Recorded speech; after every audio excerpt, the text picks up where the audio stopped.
ہم نے اس کو معمولی بات سمجھا کہ ٹھیک ہے آج سے ہم نے سن لیا، اب ہم جھوٹ نہیں بولیں گے۔ اوہو، اتنا مشکل یہ کام دیکھا، اتنا مشکل کام دیکھا، زبان سے جھوٹ نکل جاتا۔ ایسے ہی نہیں بیٹھے ہوئے جھوٹ نکلے گا، جب تھوڑی سی کہیں غلطی ہوئی، سستی ہوئی، کوتاہی ہوئی، شرمندگی برداشت کرنی پڑے گی، استاد ڈانٹ ٹپٹ کرے گا، اب ایسے موقعوں پہ خود بخود اس کو بہانے لوگ کہتے ہیں ہوتا سیدھا سیدھا جھوٹ ہے۔ یاد رکھنا، جھوٹ جتنا تیزی سے بھاگے، سچ ہمیشہ اس کو جا کے پکڑ لیتا ہے۔ سچ کے فائدوں میں سے ایک فائدہ یہ ہے کہ بندے کو یہ نہیں یاد رکھنا پڑتا کہ میں نے کیا کہا تھا۔ سچ سچ ہے۔ آپ کو نظر آئے گا کہ سچ بولنے میں نقصان ہے، مگر کبھی ایسا نہیں ہوگا۔ اللہ تعالیٰ سچوں سے محبت کرتے ہیں، وہ کبھی سچے انسان کو دنیا کے اندر رسوا نہیں ہونے دیتے۔ توجہ فرمائیے، عمر بن خطاب رضی اللہ عنہ کے زمانے میں ایک عیسائی بادشاہ گرفتار ہوا۔ اس نے مسلمانوں کے خلاف اتنا کچھ کیا تھا کہ اس کا وجود تو ایک لمحہ کے لیے بھی برداشت نہیں تھا۔ ہر بندہ چاہتا تھا اس کو تو قتل ہی کر دیا جائے۔ اللہ کی شان کہ وہ عمر بن خطاب رضی اللہ عنہ کے سامنے پیش ہوا، ہاتھ بندے ہیں، پاؤں میں بیڑی ہیں۔ عمر خطاب رضی اللہ عنہ بڑے اس پہ غصے تھے۔ آپ نے بھی جلاد کو حکم دیا کہ اس کا سر قلم کر دیا جائے۔ اس نے کہا کہ جی مسلمان تو بڑے رحیم ہوتے ہیں، تو کیا موت سے پہلے میری کوئی خواہش پوری ہو سکتی ہے؟ بتاؤ بھائی۔ اس نے کہا ایک پیالہ پانی چاہیے۔ عمر بن خطاب رضی اللہ عنہ نے ایک پیالہ پانی لایا، اس کو دلوا دیا۔ اب وہ پینے لگا تو رک گیا۔ کہتے جی خوف اتنا ہے جلاد کا کہ وہ میری گردن اڑائے گا کہ مجھے ڈر ہے کہ میں جس وقت پانی پی رہا ہوں گا کہیں وہ مجھ پہ تلوار کا وار نہ کر دے، تو مجھ سے پانی نہیں پیا جاتا۔ عمر خطاب نے فرمایا بھائی تم تسلی رکھو، جب تک تم یہ پانی پی نہیں لیتے تمہیں قتل نہیں کیا جائے گا۔ جب یہ الفاظ اس نے سنے، وہ بھی بادشاہ تھا، اس نے وہ پیالہ پانی کا زمین پہ گرا دیا۔ کہتے ہیں جناب آپ کی کمٹمنٹ کہ جب تک آپ پانی نہیں پی لیں گے آپ کو قتل نہیں کیا جائے گا۔ اب یہ پانی میں نہیں پی سکتا۔ عجیب بات، اتنا بڑا دشمن اسلام کا، مسلمانوں کا اتنا بڑا دشمن، اور اس نے ایسی چال چلی، ہیلا کیا کہ عمر بن خطاب بھی حیران ہے۔ اب دو صورتیں تھیں، یا تو اس کو کہتے کہ بھئی بکواس نہ کر اور جلاد کو حکم دیتے نمٹا اس کو، اور ایک طریقہ یہ تھا کہ جو ورڈ دے چکے تھے اس کے اوپر سٹے کر۔ عمر رضی اللہ عنہ نے فرمایا ہاں تم نے ٹھیک کہا، میری ورڈنگ یہی تھی کہ جب تک تم پانی نہیں پی لو گے تمہیں نہیں مارا جائے گا، تو اب میں تمہارے اس جلاد کو قتل کرنے کا حکم نہیں دے سکتا۔ اب جب آپ نے فرمایا کہ تجھے قتل کرنے کا حکم میں نہیں دیتا، تو لوگ حیران کہ اتنا بڑا دشمن اگر اس کو نہ مارا گیا تو یہ تو پتہ نہیں اور اسلام کے خلاف کیا کیا سازشیں کرے گا۔ عمر رضی اللہ عنہ نے کہا ٹھیک ہے تجھے میں رہا کرتا ہوں۔ جب اس نے یہ بات سنی، کہنے لگا کہ آپ نے ثابت کر دیا کہ مسلمان ہر حال میں سچا ہوتا ہے، میں آپ کے اس عمل سے اتنا متاثر ہوا کہ کلمہ پڑھ کر مسلمان ہونے کا اعلان کرتا۔ چند لمحے پہلے جن کے دل غمزدہ تھے کہ کیا بنے گا، سچ جیت گیا، وہ اسلام کا سپاہی بنا اتنا سمجھدار بندہ تھا، کتابوں میں لکھا ہے کہ عمر بن الخطاب لانو اس سے امور خلافت میں مشورے کیا کرتے تھے۔ مفتی لطف اللہ سہارنپوری رحمۃ اللہ علیہ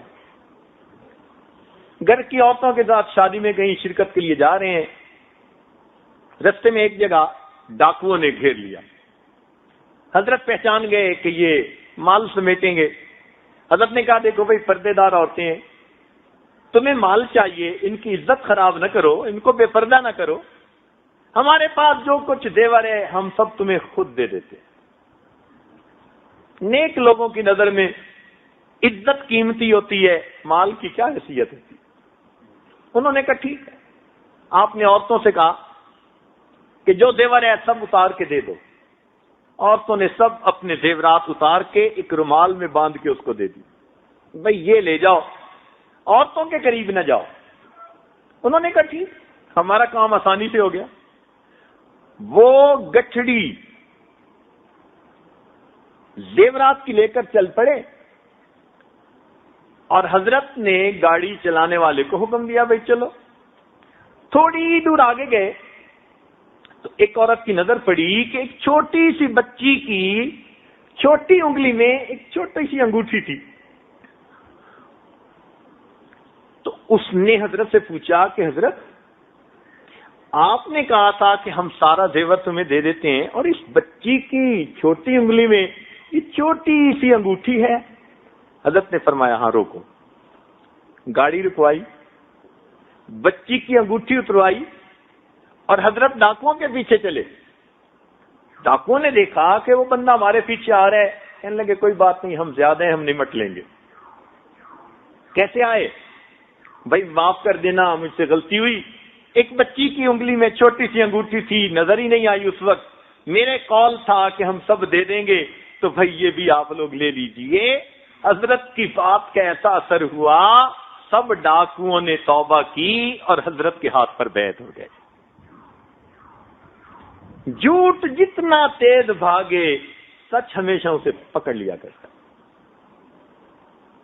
میرے دوستو، سچ کو آزما کے دیکھو، یہ سب سالکین کے لیے بھی ایک نصیحت ہے۔ اپنی زندگی میں سچ کو آزما کے دیکھیں ذرا، اتنے مزے کی زندگی ہو جائے گی نا کہ آپ کو اس دنیا میں اللہ رب العزت جیسے جنت کا سکون ملتا ہے، آپ کو وہ سکون ملے گا۔ یاد رکھنا، جو انسان ہمیشہ سچ بولتا ہے، اللہ رب العزت اس کے اٹھے ہاتھوں کو کبھی رد نہیں کیا کرتے۔ جس زبان سے کبھی جھوٹ نہیں نکلتا، اس کی نکلی ہوئی فریادیں میں کیسے رد کر دوں۔ سچ بولنے پہ محنت، اسی لیے کتابوں میں لکھا ہے، پیران پیر حضرت شیخ عبد القادر جیلانی رحمۃ اللہ علیہ جب گھر سے چلنے لگے تو ان کی والدہ نے کیا نصیحت کی تھی؟ بیٹا سچ بولنا۔ ایک ہی بات کہی تھی، ایک بات نے بچے کو وہ مقام دلوایا کہ اولیاء کی گردنوں پر ان کا پاؤں رکھا گیا۔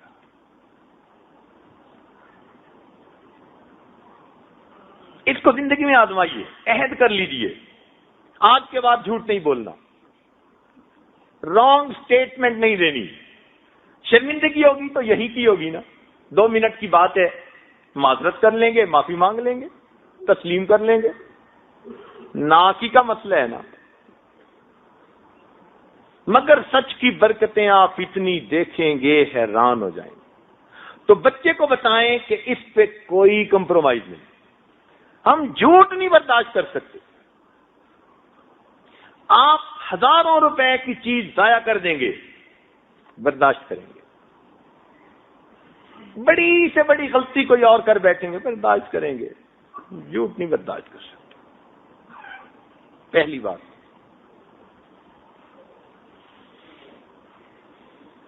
بلکہ الہی بخش کاندلی رحمت اللہ علیہ کا واقعہ مشہور ہے کہ ہندوؤں نے کہا کہ ہم یہاں مندر بنائیں گے، مسلمانوں نے کہا مسجد بنائیں گے۔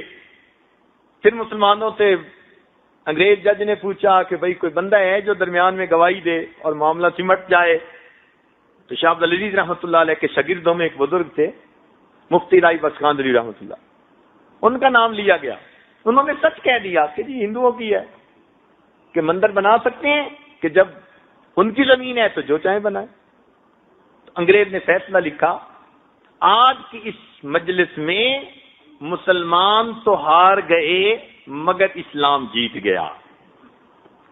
مسلمان تو ہار گئے مگر اسلام جیت گیا. اور یہ ایسی بات تھی کہ اس کو سن کر وہ کافر کہنے لگے کہ جج صاحب آپ نے تو فیصلہ سنا دیا، ہمارا فیصلہ بھی سن لیجئے، ہم کلمہ پڑھ کر مسلمان ہوتے ہیں، اپنے ہاتھوں سے اس جگہ پر مسجد بنائیں گے. جھوٹ جتنا تیز دوڑے سچ ہمیشہ اسے پکڑ لیا کرتا. بس یہ بات دل میں بٹھا لیجیے. اتنی برکتیں سچ کی ہیں نا کہ ہم اس کا الفاظ میں احاطہ نہیں کر سکتے. اس لیے ہمارے مشائخ نے کہا کہ دو ہی تو باتیں ہیں جو سلوک طے کرنے کے پر ہیں، ایک رزق حلال اور دوسرا صدق مقام.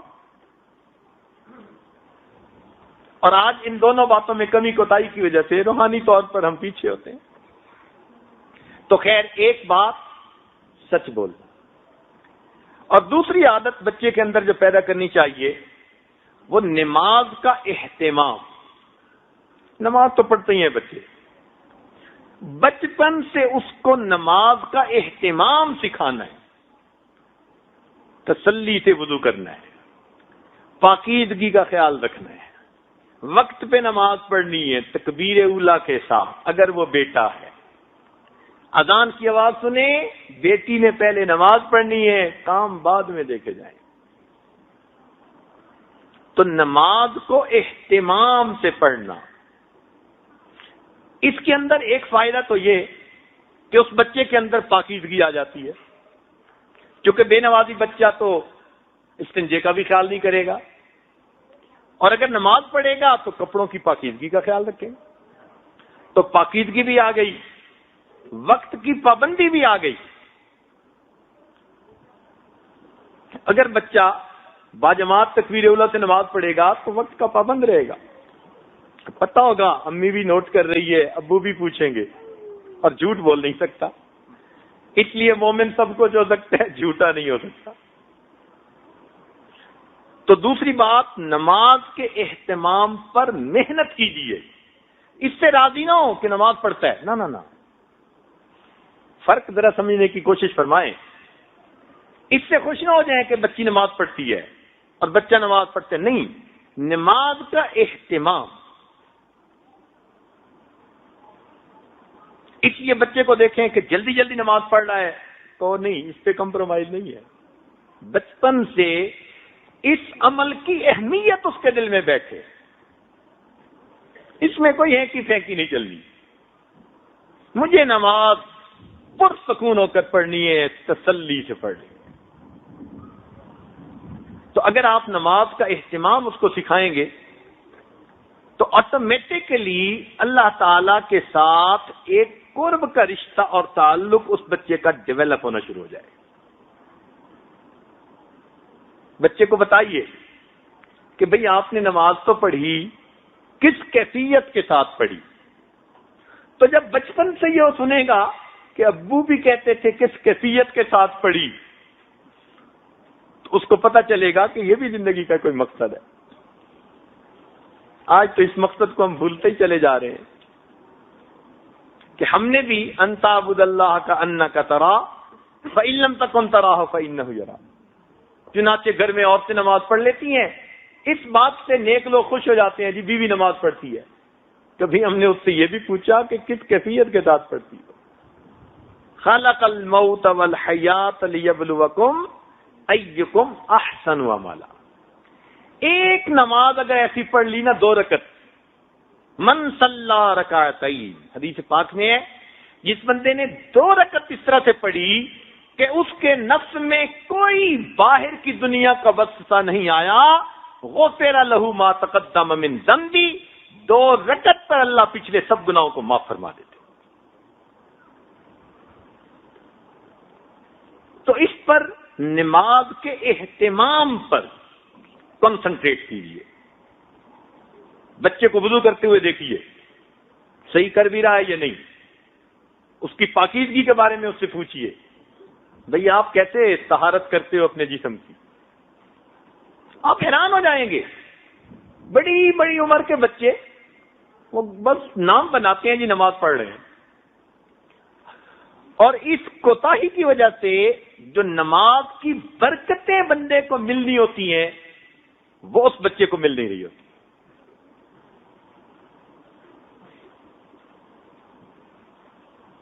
تو نماز کا اہتمام، اس پہ زور دیجیے.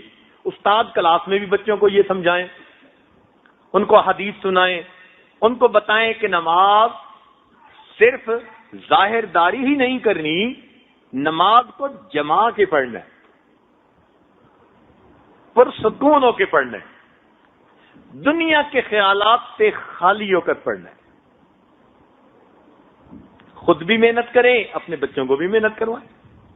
یہی تو محنت کا میدان ہے مومن کے لیے. جتنا آپ بچے کو نماز کی اہمیت پر ابھاریں گے، ایکسائٹ کریں گے، بتائیں گے، اتنا ہی اس کی زندگی میں اللہ تعالیٰ کی طرف سے برکتیں ہوں گی. احادیث میں جتنے فائدے نماز کے بتائے گئے کسی اور عمل کے اتنے نہیں بتائے گئے. اللہ تعالیٰ کام کے ذمہ دار ہوتے ہیں، اللہ تعالیٰ اس کو سرخرو کرتے ہیں، برکتیں دیتے ہیں، رزق میں برکت، اتنے فائدے کہ کوئی حد نہیں. اچھا، بچے کو جب آپ دیکھیں کہ ذرا اچھی نماز پڑھ رہا ہے تو اس کو انعام دیا کریں. بیوی کو کبھی مصلی پہ بیٹھے دیکھیں تو بھولے سے تعریف کر دیا کریں. کیونکہ ہمارے نوجوان بیویوں کی تعریف نہیں کرتے. نیک بیوی ہوگی، پاک دامن ہے، وفادار ہے، نیکوکار ہے، ان کی زبان گنگ ہوتی ہے. دیکھو بھائی، یہ جو ہوتا ہے نا انکریجمنٹ، یہ فطرت ہے بندے کی. آپ اندازہ لگائیے کہ مچھلی کو جب سکھایا جاتا ہے تو اس کو کہتے ہیں کہ تم چھلانگ لگاؤ، تو مچھلی چھلانگ لگاتی ہے، تو اس کے منہ میں پھر چھوٹی مچھلی ڈالتے. ایک جگہ ہمیں ایکویریم میں وہ مچھلیوں کے کرتب دیکھنے کا موقع ملا، تو ٹرینر سے پھر بعد میں کویسچن آنسر ہوئے. تو ہم نے یہ کویسچن پوچھا کہ بھئی تم نے یہ فٹ بال لٹکایا ہوا تھا 35 فٹ اونچا، اور مچھلی کو تم نے آواز دی، وہ اس کونے سے آئی اور بالکل اس کے نیچے آ کے اس طرح سے نکلی کہ 35 فٹ اوپر جا کر اس نے بال کو کک لگائی. یا اللہ، اس جانور کو کیسے ٹرین کیا؟ ہم تو بندوں کو اور انسانوں کو ٹرین نہیں کر پاتے. تو جب ان سے ڈسکس کیا نا، تو انہوں نے یہ بات کہی، انہوں نے کہا جی کہ فطرت ہے ہر چیز کی کہ وہ انسینٹو چاہتا ہے، انکریجمنٹ چاہتا ہے. ہم نے جب اس مچھلی کو شروع کیا تو یہ نہیں سنتی تھی بات، لیکن جب اس نے ایک دفعہ ایسا کیا، ہم نے اس کے منہ میں مچھلی ڈالی، پھر دوبارہ کیا، مچھلی ڈالی. ہر دفعہ اب یہ انسینٹو ہم نے دینا شروع کر دیا، تو مچھلی کو بھی پتا چل گیا ایسا کرنے سے مجھے انسینٹو ملتا ہے. اس نے کرنا شروع کر دیا. اب بتائیے کہ جانوروں کو انسینٹو دے کے اگر وہ ایسے کام کروا لیتے ہیں، کیا ہم انسان کے بچوں سے نہیں کروا سکتے؟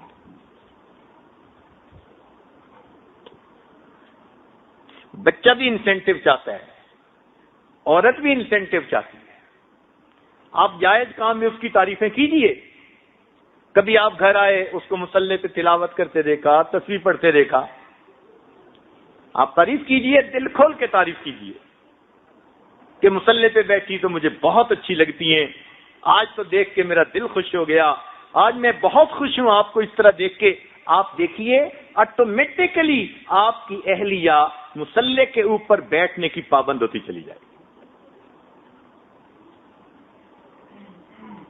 تو یہی حال بچے کا، کہ جب بچے کو آپ دیکھیں کہ اچھا وضو کیا، صاف رہتا ہے، سچ بولتا ہے، اس کو انسینٹو دیا کریں، اس کو انعام دیا کریں.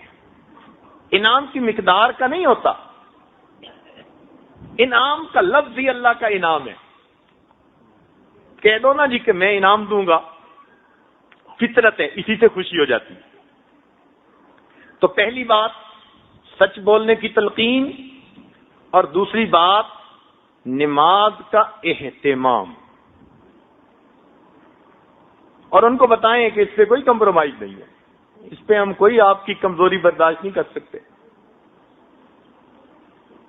تیسری بات، بچوں کو خدمت کی اہمیت سمجھائیں۔ کام کاج جو گھر کے کیے جاتے ہیں اس پر کیا اجر ملتا ہے، ماں کی خدمت، باپ کی خدمت، بڑوں کی خدمت، استاد کی خدمت۔ خدمت کا جذبہ بچپن سے بچے کے دل میں ڈال دیجیے۔ مان لیا کہ آپ ملٹی ملینر ہیں، آپ کے گھر میں کام کرنے والے 1 درجن نوکر موجود ہیں، مگر بچے کو کہیں کہ اپنے کام خود کرے، بلکہ دوسروں کے بھی کام یہ کر کے دکھائے۔ بچپن سے اس کو شہزادہ بنا دیا، آپ نے بچے کو خراب کر دیا۔ آج تو پانی کا گلاس بھی نہیں خود پی سکتے بچے، وہ بھی دوسرے کو کہتے ہیں کہ لائیے۔ اس خدمت کے جذبہ نہ ہونے کی وجہ سے پھر بچے بہت بڑی نعمت سے محروم ہو جاتے ہیں۔ طبیعت میں سستی، کاہلی آ جاتی ہے۔ یہی نہیں کہ پھر یہ دوسروں کی خدمت نہیں کرتے، ان کو کام کاج بھی پھر بوجھ نظر آتا ہے۔ اس لیے آج شکایت ہے اکثر ماں باپ کی طرف سے، بچے کام میں دلچسپی نہیں لیتے۔ بھئی آپ نے بچپن میں کون سی خدمت سکھائی ہے اس کو؟ بچپن میں خدمت سکھاتے، آج بچوں کے اعضاء ریفلیکسز کے اندر نرمی ہوتی اور بچے خود بخود دوڑ بھاگ کے اپنا کام کر رہے ہوتے ہیں۔ عبادت سے جنت ملتی ہے اور خدمت سے خدا ملتا ہے۔ کیا پتا یہ بچہ کبھی کس اللہ والے کی خدمت کرے اور اس کی اس کو دعا لگ جائے۔ سلطان محمود غزنوی کا والد ایک سپاہی تھا، ایک عالم باللہ تھے، اللہ والے تھے۔ اس کو اس نے گھر پہ ٹھہرایا اور 3 دن اس کی خدمت کی، تو انہوں نے جاتے ہوئے اس کو دعا دے دی، اللہ نے سپاہی سے اس کو فوج کا جرنیل بنا دیا اور بیٹا وقت کا بادشاہ بنا۔ اس کو بتائیے کہ معذوروں کی خدمت کی جاتی ہے، بوڑھوں کی خدمت کی جاتی ہے، تو اس کے دل میں رحم کا مادہ پیدا ہوگا، احساس ہمدردی ہوگا۔ اس ایک لفظ خدمت کی وجہ سے اس بچے کے اندر اچھے اخلاق آتے چلے جائیں گے۔ جب دوسروں کی بات سنے گا جو بڑے ہیں، تو پھر ماں باپ کی کیوں نہیں سنے گا؟ آج اس کو خدمت بتائی نہیں، وہ ماں باپ کی بھی نہیں کرتے۔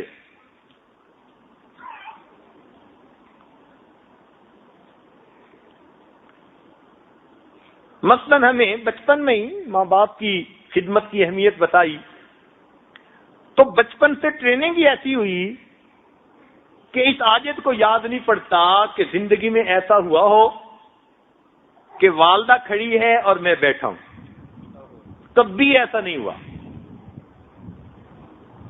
پوری زندگی ایسی گزری، پہلے والدہ بیٹھے گی پھر ہم بیٹھیں گے۔ ٹریننگ ہی ایسی تھی، والدہ چارپائی پر بیٹھتی تھی، ہم اس کے قدموں میں بیٹھتے تھے۔ وہ پکڑ کے بٹھاتی تھی کہ بیٹا ادھر آؤ، تب چارپائی پر بیٹھتے تھے، ورنہ قدموں میں بیٹھتے۔ ہمارے بچے چھوٹے تھے، وہ دیکھتے تھے کہ ابو اس طرح جا کر اپنی امی کے قدموں میں بیٹھتے، ہمیں ان کو کچھ کہنا ہی نہیں پڑا۔ انہوں نے زندگی کے ان اعمال سے ان اخلاق کو خود سیکھا۔ یہ خدمت سکھانی پڑتی ہے، اور اس خدمت سے پھر والدین کی کیا دعائیں ملی، ہم ان کو الفاظ میں بیان ہی نہیں کر سکتے۔ ماں باپ بوڑھے بھی ہوں، ان کی زبان سے نکلے ہوئے کچھ الفاظ ایسے اوقات ہوتے ہیں اللہ کے ہاں قبول ہو جاتے ہیں۔ تو خدمت کا جذبہ، یہ تیسرا لفظ ہے۔ ان کو بیٹھ کے واقعات سنائیں کہ خدمت اس طرح کی جاتی ہے، اس طرح فلانے کی، اس طرح یہ ہوا، تاکہ بچوں کے اندر ایک شوق.